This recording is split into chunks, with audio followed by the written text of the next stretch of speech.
setting trends in the East. And all of this served up with a side of insightful banter. We don't just bring you the latest stories. We bring you your talking points for the day. And while you do that, from the busy streets of New York, I will provide you with deeper insights on the developments through the course of the day in the US. And I will be here at the WION headquarters, getting you all the action from the universe of sport.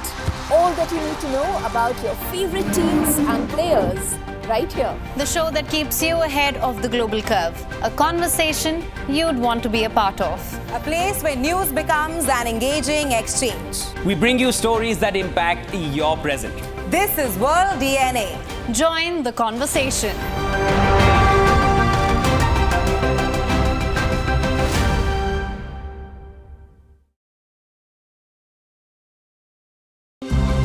To bring the benefits of the Subhash Chandra Show to your educational institution, teachers and students, send an invitation to Juhi Jha at juhi@such.org.in.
Hello and welcome. You're watching Race to Power with me, Ananya Datta. Here's what's coming up in the next 30 minutes. Sri Lanka is going to elections again, this time to choose its parliament. The question we are asking is, will this actually bring the power that Desiyanka, the president, is seeking? And can Colombo really afford 2 elections in 1 year? Also, the second phase of voting in Jammu and Kashmir has marked a massive change in the political process. We tell you how.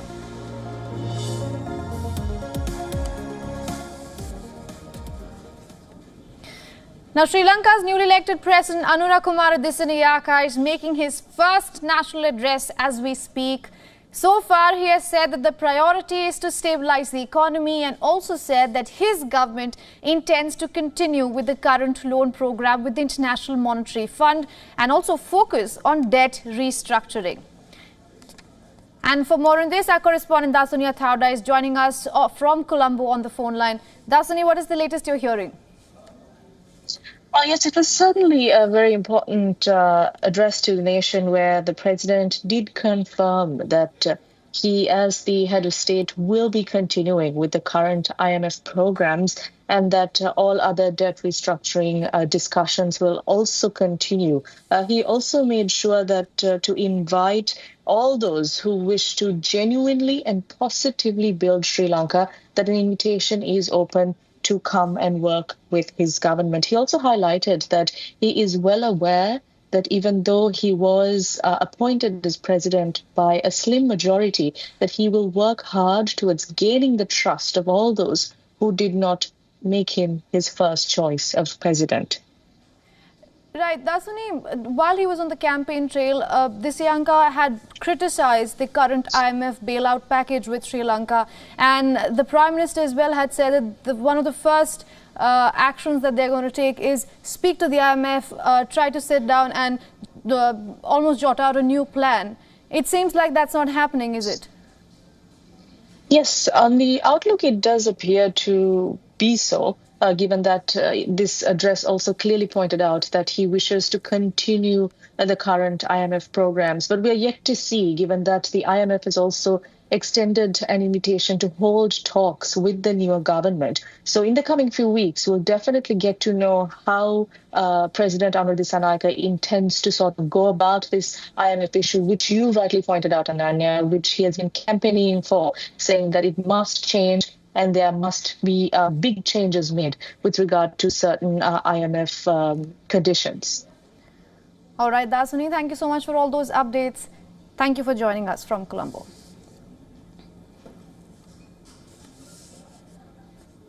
Now, it is a week that will go down in Sri Lankan history. Here's what's happened in just the last 5 days. Sri Lankans brought to power a man who got 3% of the votes last time. The country got its first female prime minister in 24 long years, and the smallest cabinet in history. Just 3 members, note that, are running the country. And now the island country is heading for parliamentary elections in the next 50 days. It is scheduled to be held on November 14th. The president has dissolved the current parliament and thereafter called for snap elections.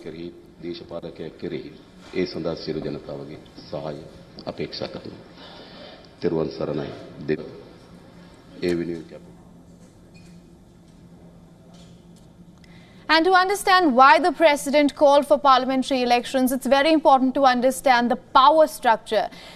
Let's get right to it. We know that Anurakumara Dissanayake won the election this time with 42.3% of the votes. But in the parliament, if you see, that is dissolved now, of course, his party had only 3 seats. Coming in the second position was Sajid Premadasa with 32.8% of the votes. His party, the SJP that is, had 72 votes. And this is the only proportional representation when it comes to the dissolved parliament and the presidential election that we saw on 21st. On the third position was Ranil Wickremesinghe. He ran as an independent, but just for information, his party, that is the UNP, had 3 seats.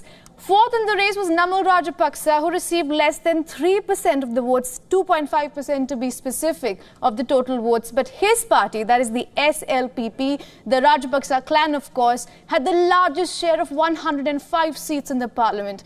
And this right here explains why the power in Sri Lanka is so skewed and why the balance needs to be brought in.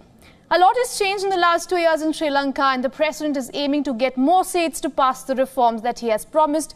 But the question is, even with the parliamentary election, will that be possible? Because look at this map on your screens. It shows the votes won by the top 2 presidential candidates, Dissanayake in red and Sajid Premadasa in green. This map shows why the election went down to the wire. The country is almost split in 2. For the first time, it took a preferential voting system to determine the winner. As politically important that the poll is, one cannot be blind to its cost. The Election Commission has estimated that the parliamentary elections will dig a hole worth 11 billion Sri Lankan rupees. That's $36.5 million US. It's even more than the Sri Lanka spent for its presidential elections. And remember, since it's snap elections, its cost hasn't been allocated in the current year's budget.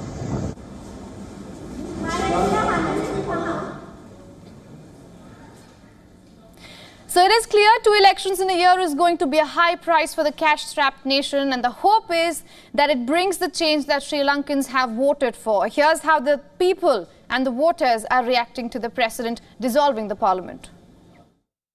Dissolving parliament was a good thing. It's better to have an election and a new administration. This is just another massive expenditure.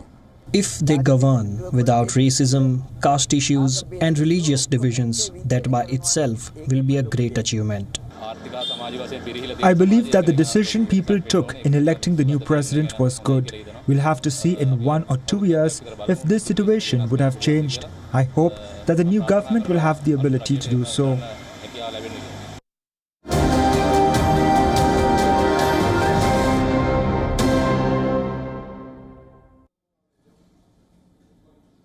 Just weeks ahead of the November 5th presidential election in the United States, and the race between Vice President Kamala Harris and former President Donald Trump is getting close, with some polls saying that it could be the closest presidential election since 1876. The latest election forecast of the 500 38 says that Kamala Harris has a 57 in 100 chance of winning the election, while Donald Trump has a 42 in 100 chance to return to power, which is essentially a toss-up between the two candidates. In that scenario of the closeness of the polls and other fundamental factors, either candidate could easily win in November and probably even by a sizable margin. According to 538, Harris's advantage over Trump has slightly reduced in the last few days. However, a Reuters Ipsos poll published on Tuesday says that the Democratic vice president is widening her lead over Republican former president 46.61% to 40.48%, which is a lead of 6 percentage points based on unrounded figures. And the latest poll is slightly higher than her 5-point advantage over Trump in a September 11th to 12th Reuters Ipsos poll, and it has a margin of error of about 4 percentage points. Whereas, according to a fresh CNN poll conducted by SSRC among nationwide likely voters, 48% support Harris while 47% back Trump, a margin that hints at no clear winner in the presidential fight. Meanwhile, Donald Trump has shared a gossip video of a woman saying that Kamala Harris has been paying people to attend her campaign.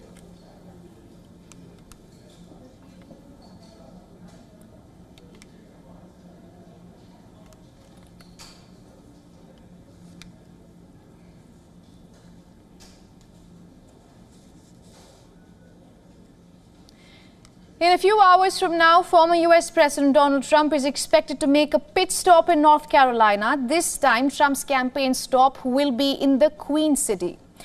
Democratic candidate Kamala Harris was in the same constituency just last week. Given the close race between the two candidates, North Carolina is important for both candidates.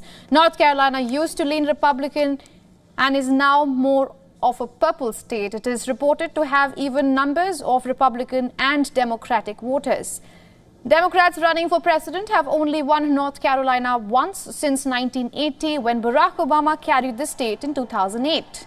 In 2020, Donald Trump secured a narrow victory margin in the rural territory, and this time round, Democrats believe they can win the state. According to Kamala Harris's campaign, Democrats are investing in rural areas of North Carolina, opening field offices in 13 rural and semi-rural counties, and the campaign is focusing on the eastern part of the state that has a larger concentration of black voters.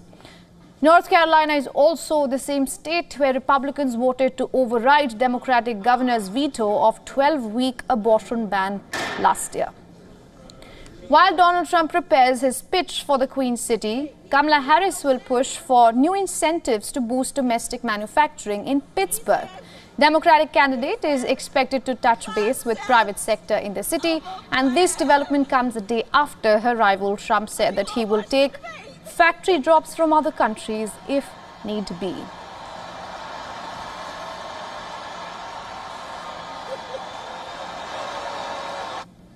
You heard what he said in the debate. He has no plan to replace it. He said concepts of a plan. Oh, you all watched the debate.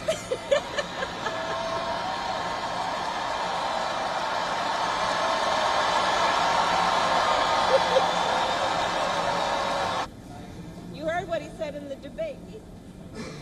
And to get us the latest, our correspondent Susan Teherani is joining us live from New York.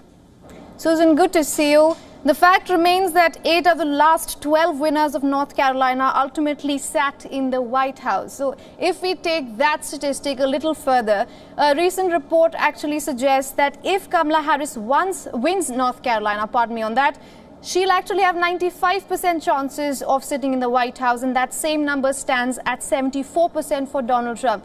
Do you think that the stakes are higher for Donald Trump when it comes to North Carolina? North Carolina has become a battleground state in recent years because of the change in population. It's turned left a little bit. Ultimately, right now, as we're seeing, according to the polls, if we believe them, New York Times, Siena says that Donald Trump is ahead in Arizona, Georgia, and North Carolina. Whether or not Harris can catch up in these Sunbelt states is yet to be seen. But nationally, as she's polling, she's ahead of Donald Trump. But then again, when we talk about one ahead of the other, the margins are so close, it's hard to tell. But the fact that North Carolina even is at play right now gives Kamala Harris an upper hand. But she's not as high as Joe Biden was this time in 2020. All right, Susan, about 40 days to go. It does seem neck and neck, at least right now. Thank you so much for all those updates. Yeah.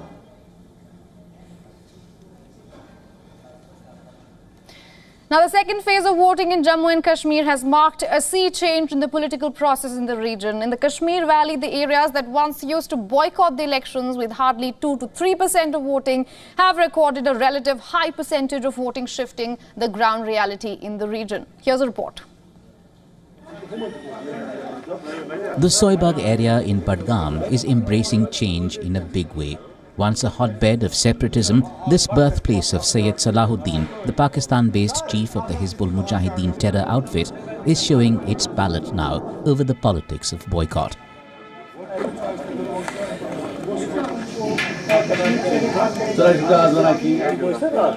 National Conference leader Omar Abdullah is one of the 22 candidates from Budgam district.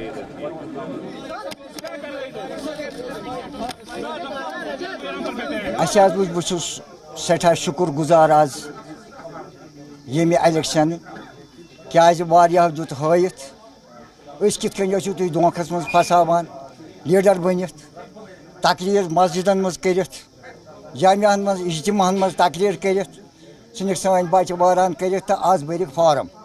Election. We came out from our homes to cast our vote, to select our candidate who can assemble, who can talk for ourselves in the assembly, and he will give some benefit for us. That is our main issue, and he can resolve our issues, which are mainly here, such as unemployment, water crisis. We are right now in Soibug area of Budgam district, which used to be a major area where the poll boycott would happen.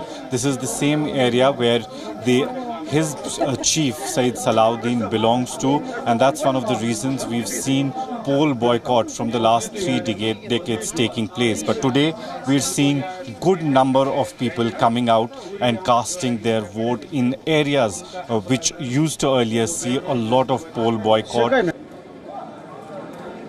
Downtown Srinagar areas that were known as the epicenter of stone pelting incidents and boycott calls every Friday have long lines of people at the polling booths, underlining the groundbreaking shift.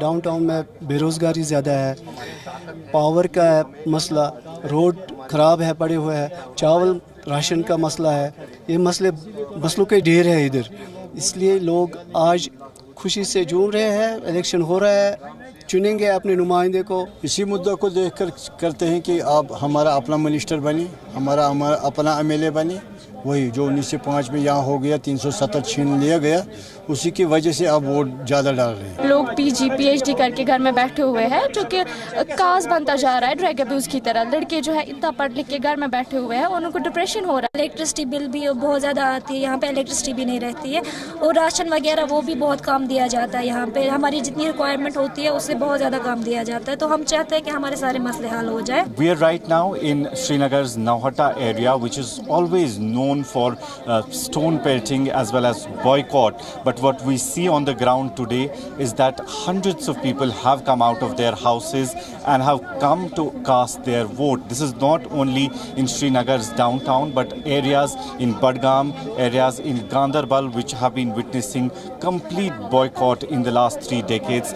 People have shown interest in the polls this year, and they're coming in huge numbers, although security remains one of the major concerns for the security agencies. A high-level delegation of senior diplomats from multiple countries is witnessing the electoral process underway in Jammu and Kashmir, in Budgam and Srinagar in the valley. We're interested in India's process of ensuring that peace and stability are the norm here in Jammu and Kashmir. And if all goes well, I understand that statehood is possible. We were invited by the Ministry of External Affairs as part of their outreach program, and so we are a group of diplomats who have joined this. Some of the prominent faces in the second phase of the Jammu and Kashmir Assembly polls are Apni Party Chief Altaf Bukhari, Congress State President Tariq Hamid Karra, Agha Saeed Muntazir Mehdi of PDP and Ravindra Raina, the State President of the BJP.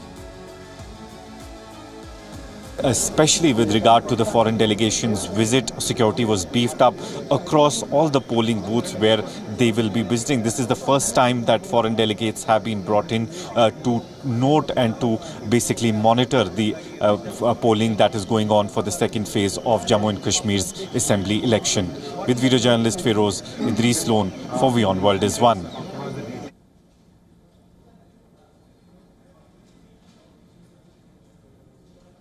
Let's shift focus now. Canadian Prime Minister Justin Trudeau faces a litmus test in Parliament today as the Conservative Party has introduced a motion of no confidence against the ruling Liberal government. The debate kicked off as Poilievre targeted Trudeau, accusing him of failing to address Canada's surging cost of living, housing crisis and rising crime rates.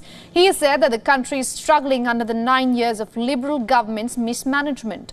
The Conservative leader promised that he will implement a common sense plan to axe the carbon tax, build homes, balance the budget and stop crime if he is elected to power. Leading the public opinion polls, Poilievre has been pushing for snap elections ever since the New Democratic Party, the NDP, tore up a coalition agreement with the Liberals, leaving the Trudeau administration vulnerable. However, no confidence motion is not expected to affect Trudeau's minority government, as the Liberals, with 153 seats, have received support from political faction blocs Quebecois led by Blanchet, which has 33 seats in the Canadian Parliament, and together these two parties crossed the majority mark of 170 in the 338-seat House. Trudeau, who has been the Prime Minister since 2015, managed to retain power in the 2019 and 2021 Canadian elections.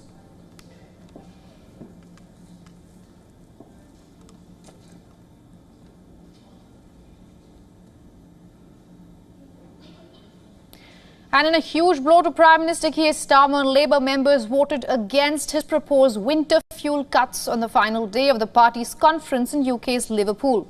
In his first speech at the Labour conference as Prime Minister, Starmer stood by the cuts in the payments to help the elderly cover fuel bills, saying short-term pain was necessary to spur economic growth.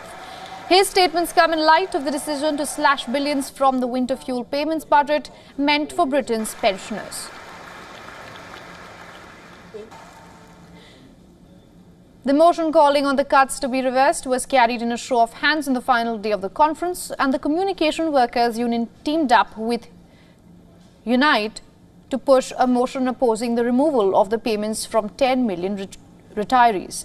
The vote is, however, non-binding and won't affect Starmer's policy. However, it will test the winter fuel allowance proposal ahead of budget session next month.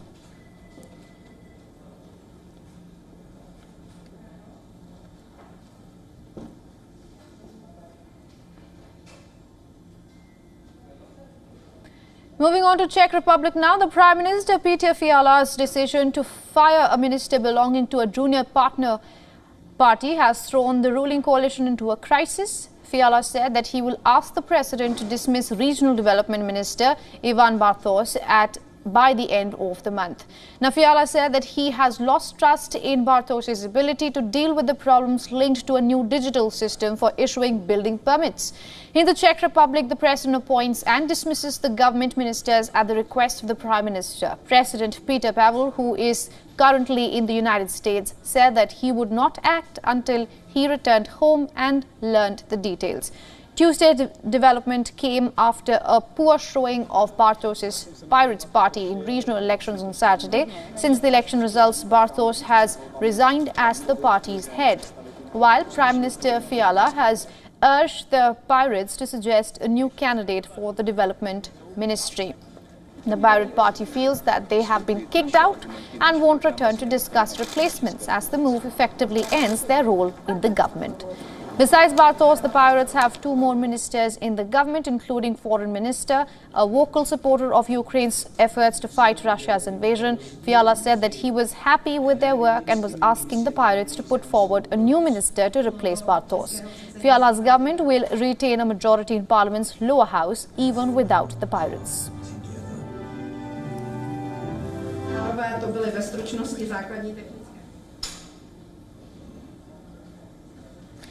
Going across to Germany now, the country is going through a wave of political instability in the aftermath of key state elections. Persistent infighting within the country's 3-party coalition government has shown signs of taking toll. And a year before federal elections, all is far from well for the ruling alliance. Leaders of the Greens party, a partner of Olaf Scholz, the Chancellor's ruling coalition, announced their resignation following dismal results in the recent elections in 2 states, that were Brandenburg and Thuringia. The Greens failed to clear the 5% threshold in both regions. Party's leader have called the poll results the deepest crisis for their party in decades. Das Wahlergebnis am Sonntag in Brandenburg ist ein Zeugnis der tiefsten Krise unserer Partei seit einer Dekade. Es ist notwendig und es ist möglich, diese Krise zu überwinden. Dabei geht es nicht um das Schicksal einer Partei allein. Es geht um die fundamentale Frage, ob in Zukunft in Deutschland, in dem Land mit der größten Verantwortung in der Europäischen Union, es in Zukunft möglich ist, weiterhin gute Politik zu machen für Frieden, für Freiheit, für Gerechtigkeit, für Wohlstand und für Klimaschutz. Chancellor Olaf Scholz's party, the Social Democrats, managed to hold off the far-right AfD in Brandenburg. The win offers a glimmer of hope for the SPD amid growing voter dissatisfaction with Scholz's governance. However, this success is under a cloud amid a wobbling coalition. The resignation of the Greens leadership could spark greater instability. A new left-wing populist party is gaining ground, and AfD continues to captivate voters. All 3 parties in Germany's ruling coalition are seeking to revive their political fortunes by doubling down on key aspects of their often conflicting core policy agendas. Voter anxiety is rising due to economic woes and migration issues, and the new year's federal election will be a litmus test on the way forward.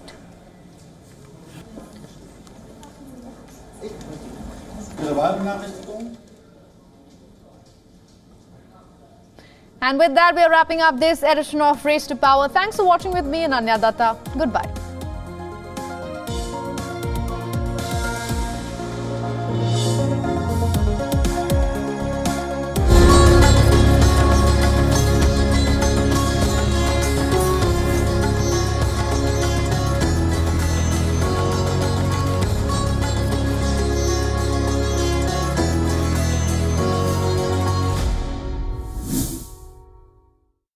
WION Health Resort is unique, the only one of its kind. Experience the 4 paths of natural wellness: yoga, Ayurveda, acupuncture, and naturopathy. Each uniquely customized program improves the whole person to make every person whole. Come to WION Health Resort. Make your reservation at wion.com. Everyone loves a contest.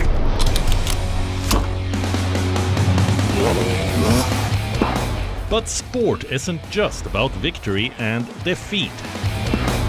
When the GOATs in sport speak, you hear it first on WION. You have to play good cricket over a period of time. I should push myself right out of the damn tournament. We go beyond the stats. Our stories are quoted the world over. At WION, sport is part of our DNA. Come, join us on this journey. Weekdays 6:30 p.m. IST, 1 p.m. GMT.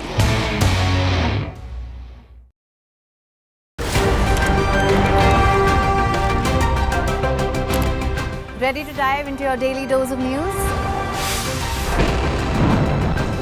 Bringing you what's trending in the West and all that's setting trends in the East. And all of this served up with a side of insightful banter. We don't just bring you the latest stories. We bring you your talking points for the day.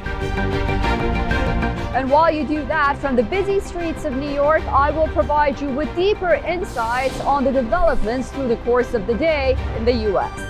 And I will be here at the WION headquarters, getting you all the action from the universe of sport. All that you need to know about your favorite teams and players, right here. The show that keeps you ahead of the global curve. A conversation you'd want to be a part of. A place where news becomes an engaging exchange. We bring you stories that impact your present. This is World DNA. Join the conversation.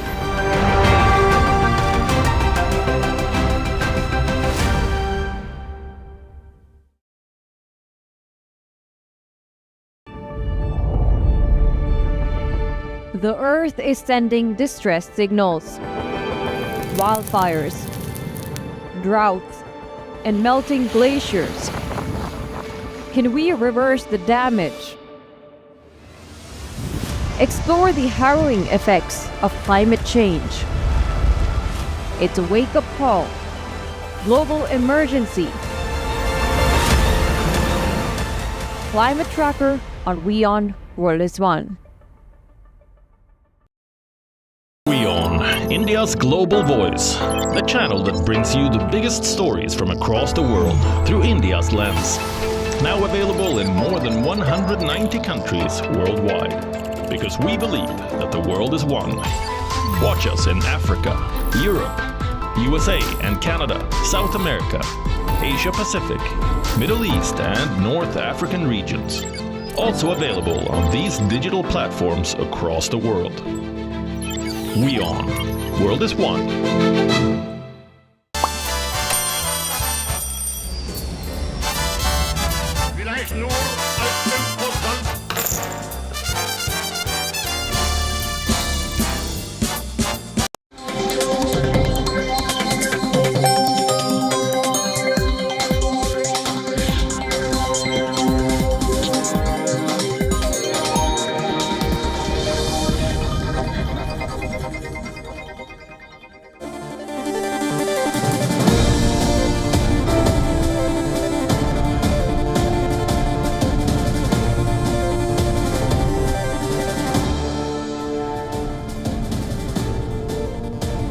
Hello there, you're watching Fine Print on WION World is One. Thank you for joining us at this hour.